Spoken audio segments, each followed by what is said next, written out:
Welcome Trinidad and Tobago to our News 4 report, a product of the Government Information Services Limited and the Ministry of Communications. I'm Nicola Barito. Let's take a look at the headlines.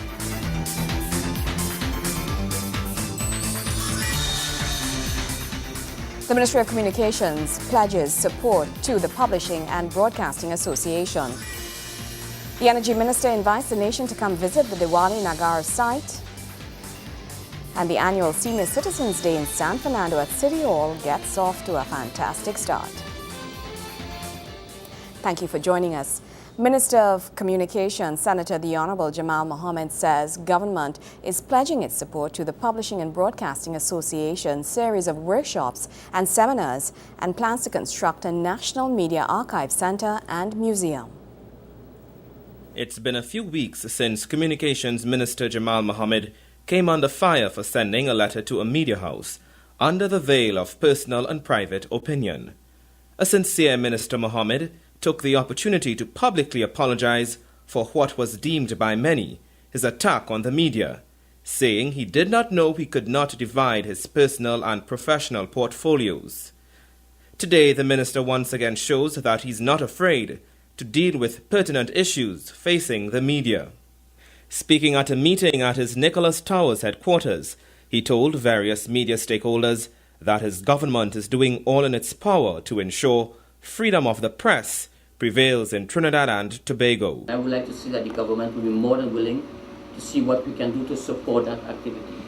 This is a good venture, it's a good idea where your journalists who work in the various media houses can interact with people from legal minds and different people who might have some expertise that they can share with these journalists and these people who operate in the media to raise the standard of journalism in the country. Commenting on calls by the Trinidad and Tobago Publishers and Broadcasting Association, TTPBA, for government to come on board and support workshops and seminars to enhance the standards of journalism in the country, Minister Jamal says government is willing to give their support. He supports this by saying his government views freedom of the press and press freedom as a very important aspect of our development here in Trinidad and Tobago.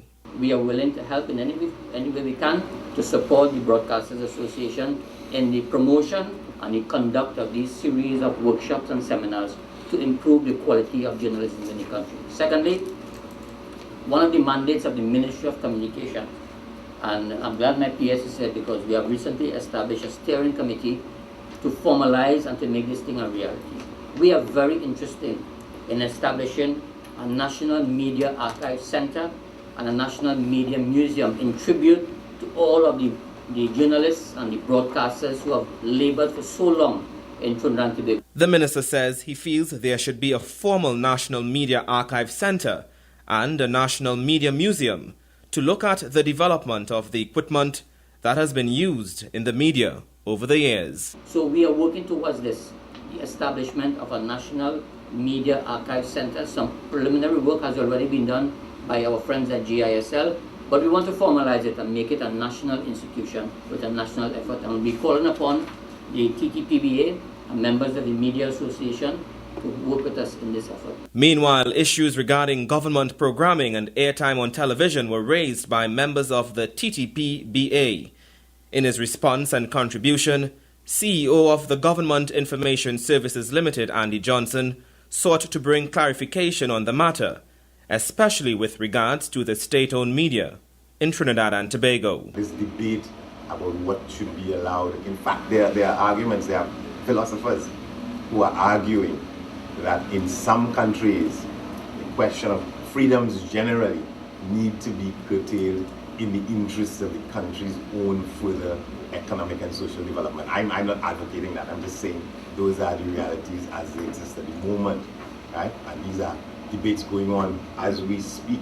It will be a debate when if you go to, or if you pay attention, when you go to the next IPI general meeting in Amman, Jordan, because freedoms of all kinds, including freedom of the press, those are things that are under the spotlight now in some of these countries. Former journalist and broadcaster, now communications specialist to the Office of the Prime Minister, Dennis Mokomi, says government understands that the broadcaster's business cannot be jeopardized.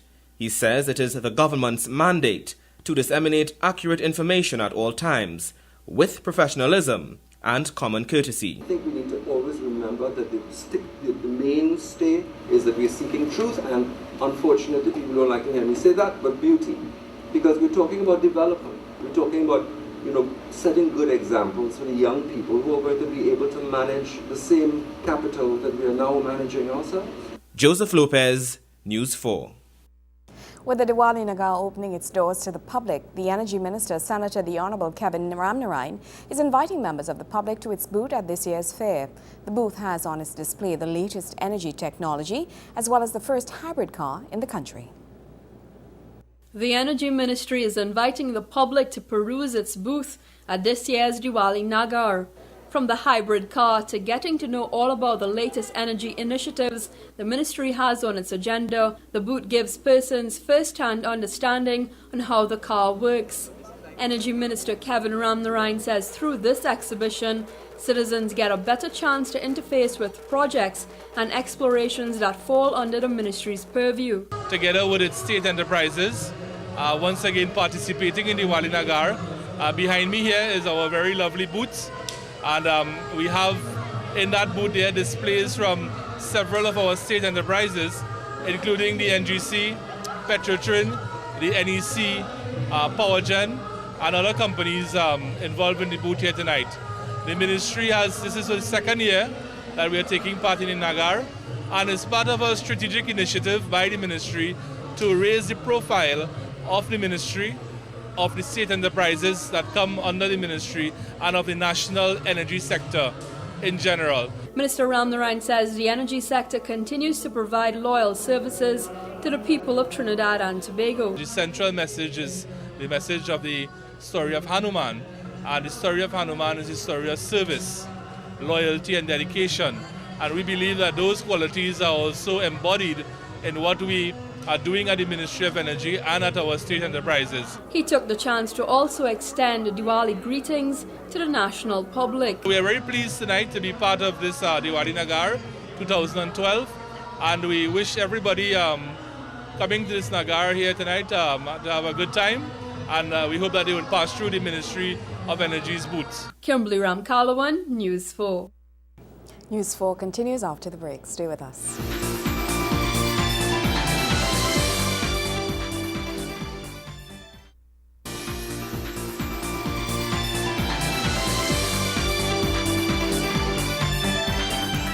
Senior citizens were treated to a day of pampering as the city of San Fernando held its annual Senior Citizens Day at City Hall as part of its City Month celebrations. Mayor of San Fernando, His Worship Dr. Navi Muradali, says it's an opportunity to celebrate the many who have contributed to the growth and development of our society. It's been said that a test of a society is the way it cares for its elderly. And the city of San Fernando took a day to recognize the lifelong contributions our nation's seniors have made to their community during its annual Senior Citizens Day as part of its City Week celebrations. Members of the community were invited to participate in a day full of activities aimed at honoring these folks. His Worship Mayor of San Fernando, Dr. Navi Muradali, says such days give the community a glimpse into yesteryears gone by, and urged wider society to celebrate their contributions. I understand that when you interact with our senior citizens, they like to share history with us. And I learn a lot. As a young person, I gain a lot of experience from sitting down when I go to these homes, hearing their stories about what happened back in the 50s and the 40s and the 30s, so that it kind of guides me in when we try to develop the city. We have so many persons here who are over 80, in their 90s, and it really says a lot about the quality of life back then. I really hope that, I know that our quality of life, while I say it has improved, we also have the largest incidence of cardiovascular disease and so forth. So I'm hoping that later on today they would share with us the secrets in terms of their diet and their lifestyle, so we could gain, as younger people growing up now, we can gain from them so that we could improve the longevity of our lives. Norma Parson, who has lived in the city of San Fernando all her life and is 98 years of age, shared her secret to good life as praying at all times and remembering God in everything. The coffee was a nice place to live in. Now it's all the nice business places just shut down. All the Chinese shop and things, you used to get them in the coffee. You don't get that again. The children and all different a long time. The people pass you straight as if they don't know you. But you can't worry with them. Think about the older ones.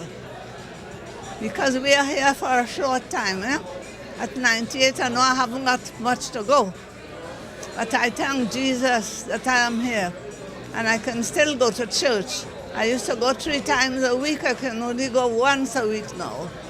But I'm still there. The event saw the coming together of seniors from several homes located in and around the city, which provided them an opportunity to meet and greet one another. Organizer of the event, Councillor for Marabella West, Gloria Calise, says it's one day on the calendar many of them look forward to coming out, interacting and getting that special treatment they normally don't receive. Today's event is an event what all senior citizens look forward to seeing. This is a special day for senior citizens.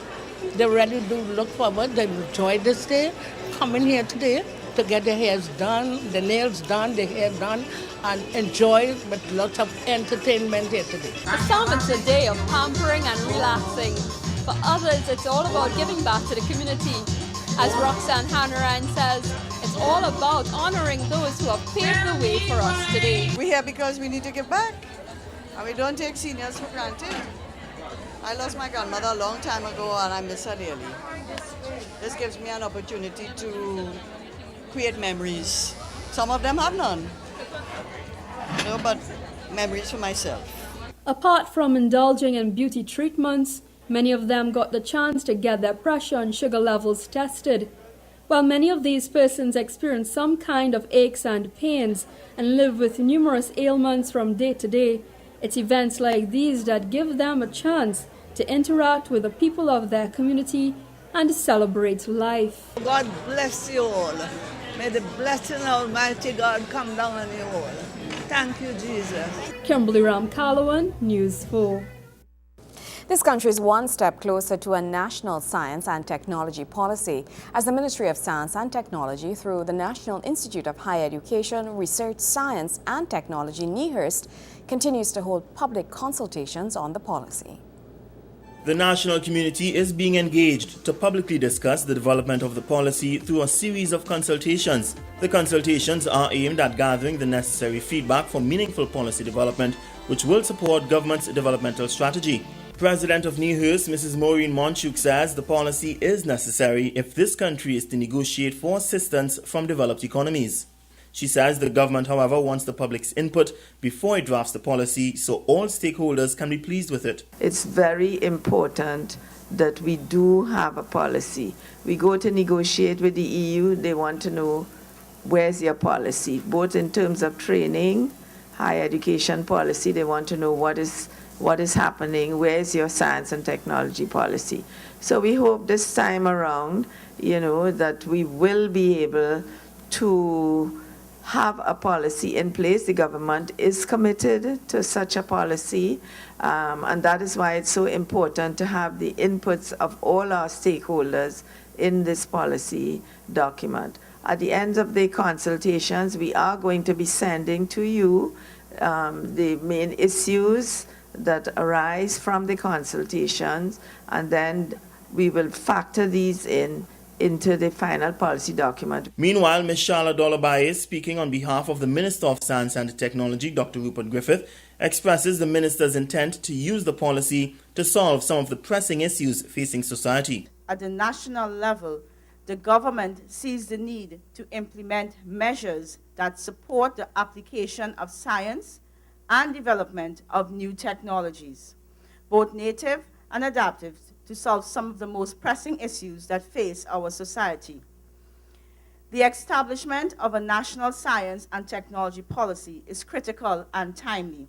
Critical as there are many grave ills that thwart our progress.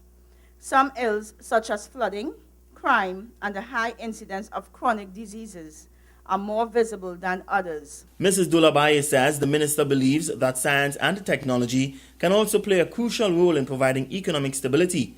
She explains his belief that reliance on oil and tourism to secure our country's economic future is a recipe for disaster. To continue down this road will inevitably release a bleak future for successive generations. To avoid this, it is critical for this policy document to identify the necessary conditions that can stimulate the application of science and the design of new technological advancements to expand the mix of highly innovative and value-added goods and services. Speaking on Minister Griffith's behalf, Mrs. Dulabaye says the science and the technology policy document will also effect growth in the economy by building a more knowledge-driven economy. In small-scale economies, a key driver to advancing a knowledge-driven economy is the unlocking of talent at all levels of society. Therefore, I anticipate that the National Science and Technology Policy will identify the skills required to build a knowledge-driven economy, particularly building capacity in the areas of science, technology, engineering, and mathematics. The information gleaned will support, among other things, the objectives of the Invest TT, Export TT, formerly Business Development Company, the Competitiveness Council, and the IBIS program, which in turn will influence the efforts of science and technology graduates, offering them a flexible array of business support services to commercialize and market their high-value products and services. Gregory McBurney, News 4. Sport is up right after the break.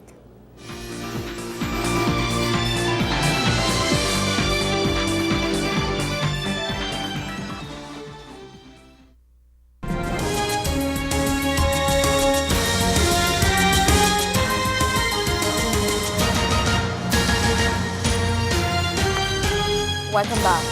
Carapachima East Secondary have won their first BGTT First Citizens Secondary Schools Football League, that's the SSFL, Big Five title. Caps took the title with a 4-3 penalty shootout win over Presentation College San Fernando after they came from behind to equalize in the dying moments of the game at the Manny Ramjan Stadium in Marabella. Both teams found goals to be limited as they were both without their leading goal scorers for the season. Cap star striker and league-leading goal scorer Shaquille Holder, along with Presentation's top scorer Shaquille Henry, both are currently on national under-20 duties. Presentation, easily the favourites as they have been undefeated for the entire season, took the lead in the 40th minute courtesy a stunning right-footed shot from Angel Williams. And Williams collected a cross from Akil Pair at the edge of the 18-yard box and shot the ball past Cap's keeper, Jamal Rajkumar. The game was almost all but done, and Presentation fans were on the verge of celebrating when they were left absolutely speechless by a spectacular 30-yard strike by Cap's Leon Walid in the 86th minute. 2 penalties the game went, and things looked to be going Presentation's way as they scored their first 3, while Carapachima, shooting first, missed 2 of 4. But Carapachima's luck turned and they scored their last 2 while Pres missed 3 straight. Treverson Calise becoming Carapachima's hero, scoring the goal that won his team the title. Carapachima East is the first secondary school from Central Trinidad to win the BGTT First Citizens Secondary Schools Football League Big Five Championship title. More news after the break.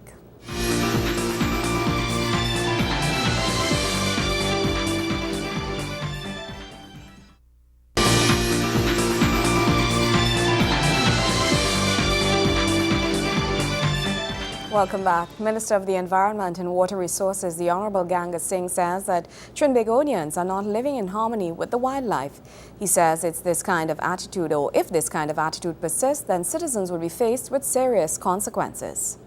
The minister says in Tobago the deer and lap no longer exists and they may have been harvested into extinction. We now have to embark in collaboration with the THA on methods to repopulate the forested areas in Tobago with deer and lap.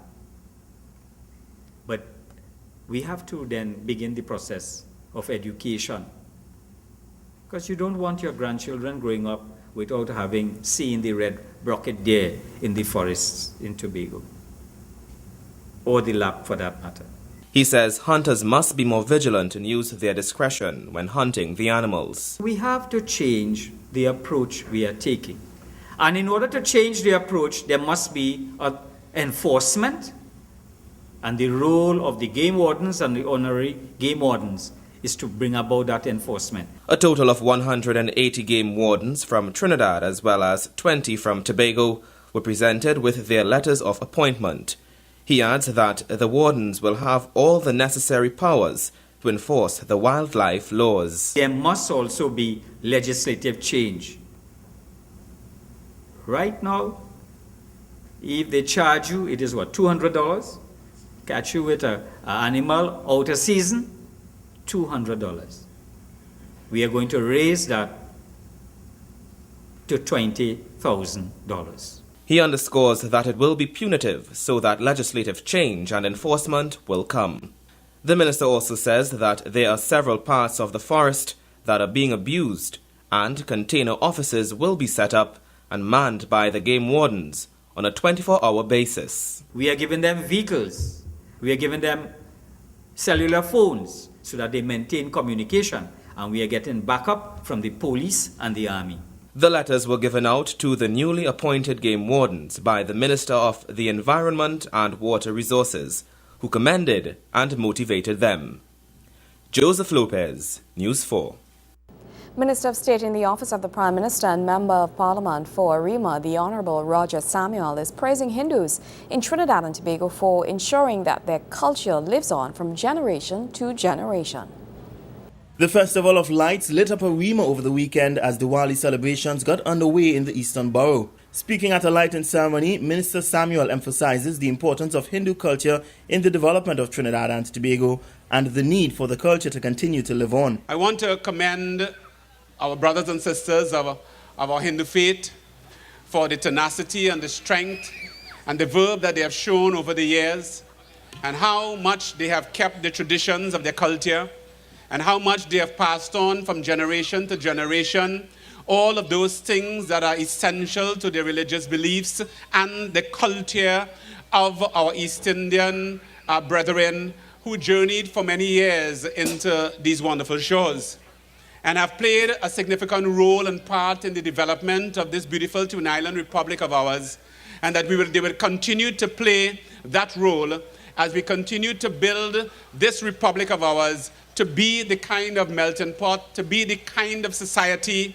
that the world can then look towards us and learn from. Minister Samuel believes Diwali is just one example of how this nation is able to blend ethnicities and race and still live in harmony. He believes what happens in this country can be an example to the world. Mr. Samuel also says it is evidence of where this country is headed. When we think about the nation that we have, when we think about the multiplicity of religious beliefs and ethnicities, and how we as a wonderful nation can blend together and live together, and that we can teach the world that it doesn't matter how you look, it doesn't matter what you believe, but we can live together in harmony, then as a nation, we are rearing and we are going in places that many people do not believe we're able to go. The minister is also sending Diwali greetings to the nation. I want to say to you, Happy Diwali to you, Shubh Diwali to you, and that we will continue to work together, continue to build this nation together, that God will continue to bless all of us, and may God continue to bless Trinidad and Tobago. Shubh Diwali to you. Gregory McBurney, News 4. Well, that's how we wrap up this edition of our News 4 report, a product of the Government Information Services Limited and the Ministry of Communications. I'm Nicola Barreto. Thank you for joining us.